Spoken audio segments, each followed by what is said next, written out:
I was never close to my grandfather. He was a quiet man who lived alone on a massive piece of land just outside the city. We would visit him twice a year, on his birthday and during Christmas. He would sit in his old rocking chair, barely talking, just nodding and sometimes smiling at our stories. When I got the call that he had passed away, I felt sad, but in that distant way, you feel for someone you never really knew. I was surprised when the lawyer called me 3 days later. "Mr. James Parker, your grandfather has left everything to you," the lawyer said. "All 500 acres of his land, his house, and his bank accounts." I almost dropped my phone. 500 acres? That couldn't be right. I knew he had land, but I thought it was just the few acres around his small house. "There must be some mistake," I said. "No mistake, Mr. Parker.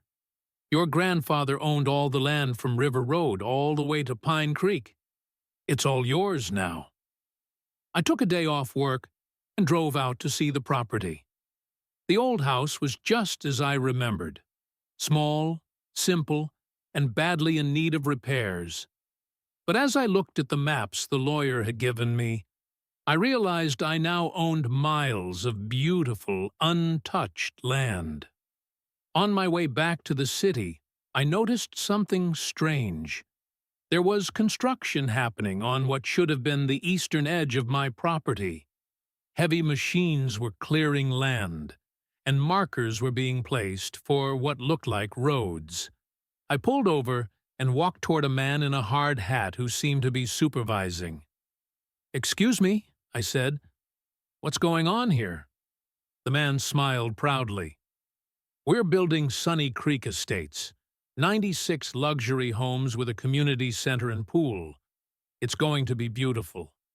I frowned, looking at the map in my hand. "But this is private property." The man laughed. "Not anymore. Oakwood Homeowners Association bought this land 3 months ago from Crestview developers." That didn't make sense. My grandfather never mentioned selling any land. I thanked the man and left, confused and worried. The next day, I went to see the lawyer again, bringing photos of the construction. "This doesn't make sense," I said. "According to your maps, I own that land, but they say they bought it from someone called Crestview Developers." The lawyer frowned and pulled out a thick folder. "Let me check the records." For an hour, we went through old documents, property lines, and sale records. Finally, the lawyer looked up at me, his face serious. "Mr. Parker, according to all official records, your grandfather never sold any of his land. Not 1 acre. Whoever this Crestview Developers is, they sold land they didn't own." "So what does that mean?" I asked. "It means," the lawyer said slowly, "that Oakwood HOA is building houses on your land without permission. They're trespassing and destroying private property." My mind was spinning. How could this happen? How could someone just start building on land they didn't own? The lawyer continued, "We need to act fast. I'll file an emergency injunction to stop the construction. But first, I want to look into this Crestview Developers Company." 2 days later, the lawyer called me, excitement in his voice. "James, I found something interesting. Crestview Developers was created just 4 months ago. The owner is a man named Richard Wilson." The name hit me like a truck. Richard Wilson was the president of Oakwood HOA. "He sold the land to his own HOA?" I asked, confused. "Exactly. He created a fake company, pretended to buy your grandfather's land, then sold it to his own HOA at a massive profit.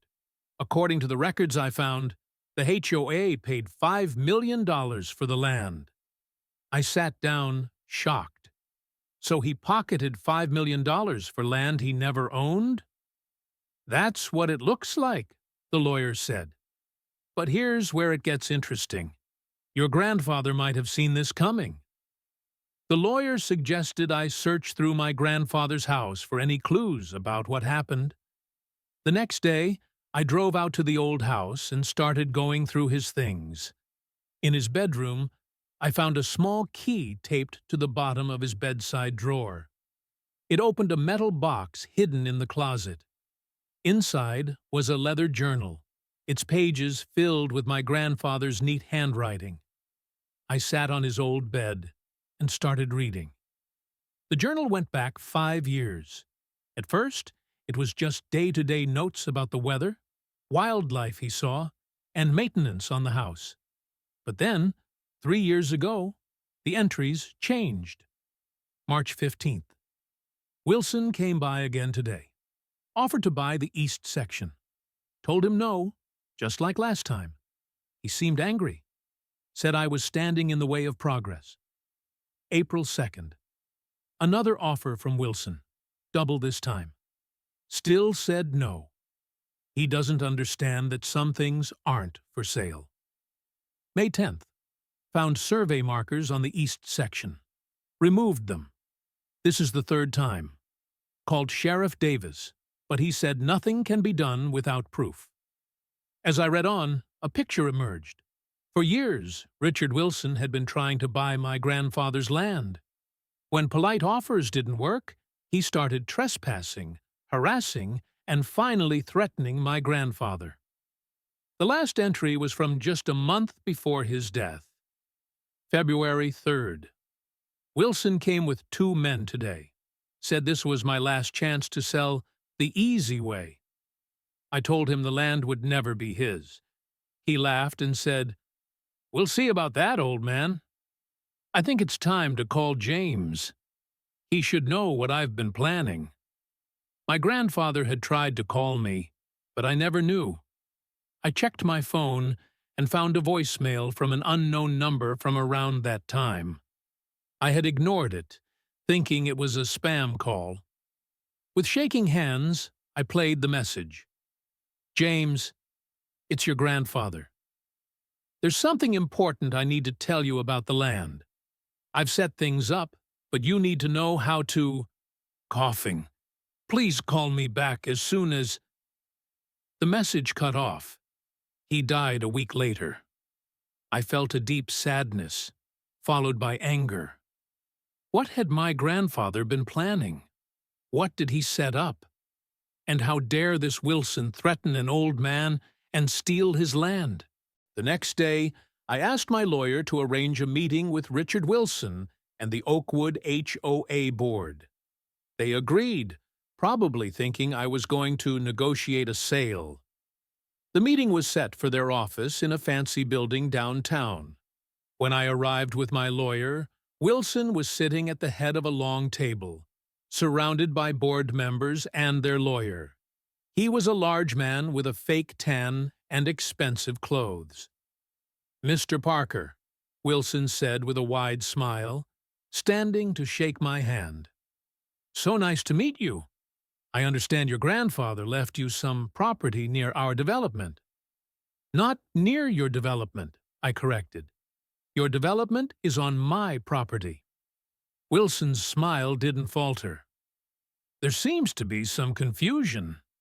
We purchased that land legally from Crestview Developers." "A company you created," my lawyer said, placing documents on the table, "to sell land you never owned." Now Wilson's smile disappeared. The board members looked at each other nervously. "That's a serious accusation," Wilson said. "It's not an accusation, it's a fact," I replied. "My grandfather never sold his land. Not to you, not to your fake company, not to anyone." "You can't prove that," Wilson said, his face getting red. My lawyer smiled. "Actually, we can. We have all the county records showing the chain of ownership. The land has belonged to the Parker family for 60 years without interruption." Wilson looked at his lawyer, who was frantically flipping through papers. So here's what's going to happen, I continued. You will stop all construction immediately. You will remove all equipment from my land. And you will return the $5 million you stole from your HOA members. Wilson laughed, but it sounded forced. Or what? Or I'll sue you for trespassing, destruction of property, fraud, and theft. And I'll win. The room was silent. The board members were staring at Wilson with shock and anger. This meeting is over, Wilson finally said. You'll be hearing from our lawyers. As everyone was leaving, an older woman from the board approached me. Mr. Parker, she said quietly, some of us had concerns about this development from the beginning. The price seemed too good to be true. If what you're saying is correct, we want to know. I gave her my lawyer's card. We have all the proof, and there's more you should know about Mr. Wilson. The next morning, I woke up to the sound of my phone ringing. It was my lawyer. James, they're ignoring the injunction. Construction is still happening. In fact, they've increased the number of workers and machines. They're trying to build as much as possible before we can stop them. I got dressed quickly and drove out to the property. It was worse than I expected. Dozens of machines were tearing up the land. The peaceful forest was being destroyed. Roads were being paved. Foundation holes were being dug. As I stood watching, a black SUV pulled up beside me. Wilson got out, smiling confidently. Quite a sight, isn't it? He said. Progress. Can't stop it. This is illegal, I said. You're building on stolen land. He shrugged. By the time the courts figure this out, the houses will be built and sold. People will be living in them. No judge will order the destruction of 96 homes. They'll just make me pay you some money for the land. And I can afford that. You seem very sure of yourself, I said. I've been doing this for 20 years, kid. I know how the game works. Your grandfather wouldn't play ball, so he lost. That's how it goes. I thought about my grandfather, alone in his house, being threatened by this man. My anger grew. This isn't a game, I said. And you have no idea what you're walking into. Wilson laughed. Is that a threat? No, I replied calmly. It's a warning. My grandfather was smarter than you think, and he knew you were coming. For the first time, I saw uncertainty in Wilson's eyes, but it quickly disappeared. Your grandfather was a senile old man living in a shack on land he didn't deserve, Wilson sneered. I offered him millions and he refused. His mistake. Now it's your land, and soon it will be my houses. That's just business. He got back in his SUV and drove off, leaving me standing in a cloud of dust. But his confident words didn't match the worried look I had seen in his eyes. I spent the rest of the day going through my grandfather's things, looking for clues about what he had set up. In his office, I found dozens of maps of the property, some yellowed with age. Many had notes and markings that made no sense to me. One map caught my attention. It showed the eastern section where the construction was happening, but with strange symbols and numbers written all over it. At the bottom of the map was written, Phase 1, Protected. I called my lawyer and described the map. I'm not sure what it means, I said, but my grandfather wrote that the eastern section is protected somehow. Your grandfather was a surveyor before he retired, right? The lawyer asked. Yes, I think so. He would have known the land better than anyone. Maybe there's something about that section that makes it impossible to build on. I studied the map more carefully.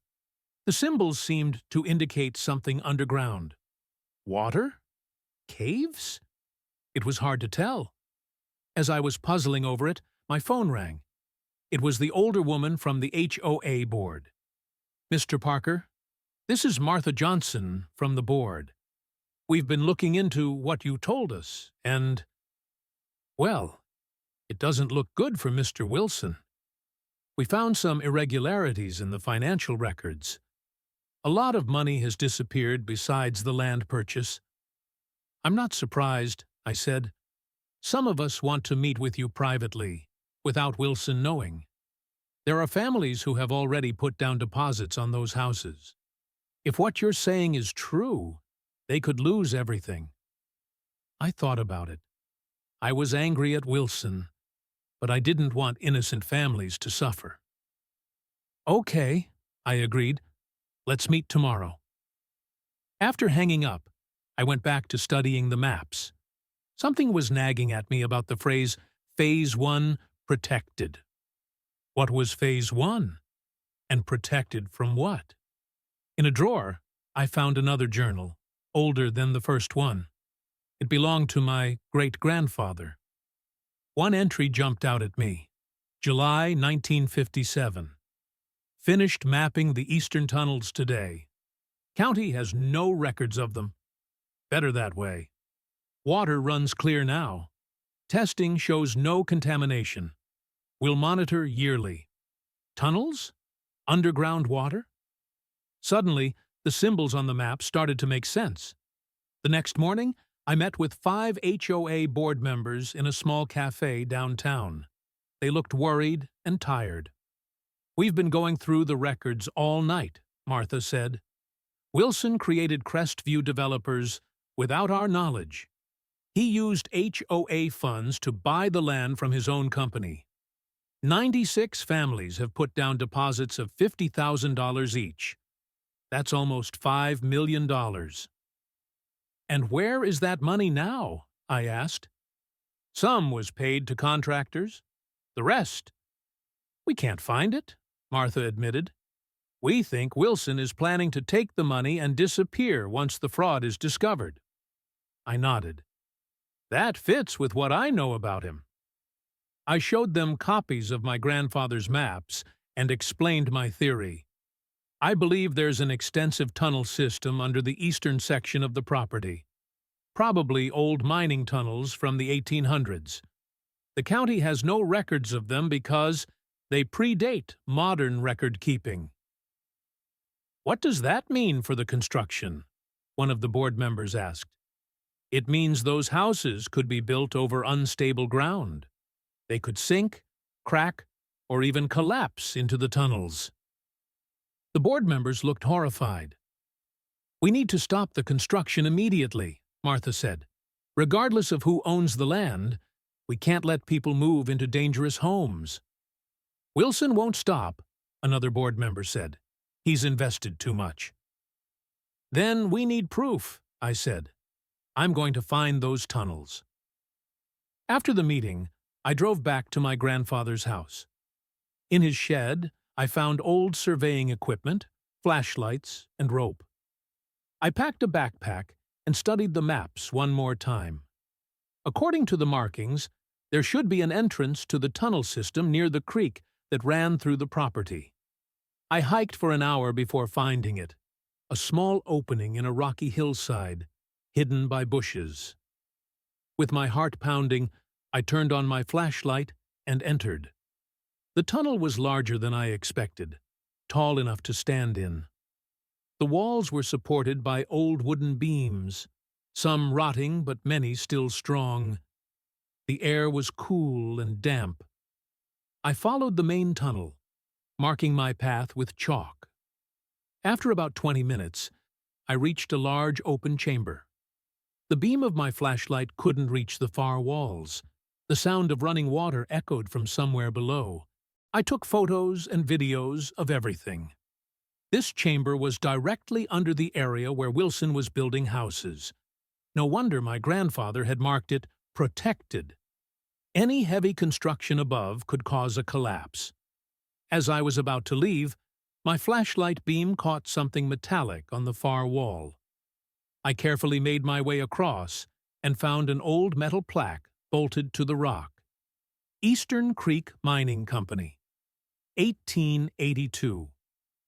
These tunnels declared unsafe and abandoned By order of the county engineer entry, prohibited by law, I took a photo of the plaque and headed back to the entrance.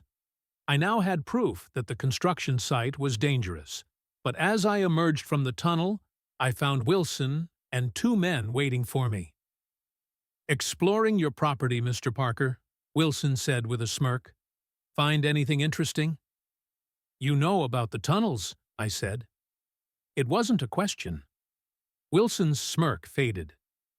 What tunnels? But I could see in his eyes that he was lying. He knew. "The abandoned mining tunnels running under the entire eastern section," I said. "The ones that make it impossible to safely build houses there." Wilson stepped closer. "I don't know what you're talking about. And you should be careful, wandering around alone in the woods. Accidents happen." The threat was clear. The two men with him moved to block my path back to my car. "Is that why you created a fake company?" I asked. "So when the houses start sinking into the ground, you wouldn't be legally responsible?" Wilson's face turned red with anger. "You have no proof of anything." I held up my phone. "Actually, I do. Photos, videos, the original warning plaque from 1882.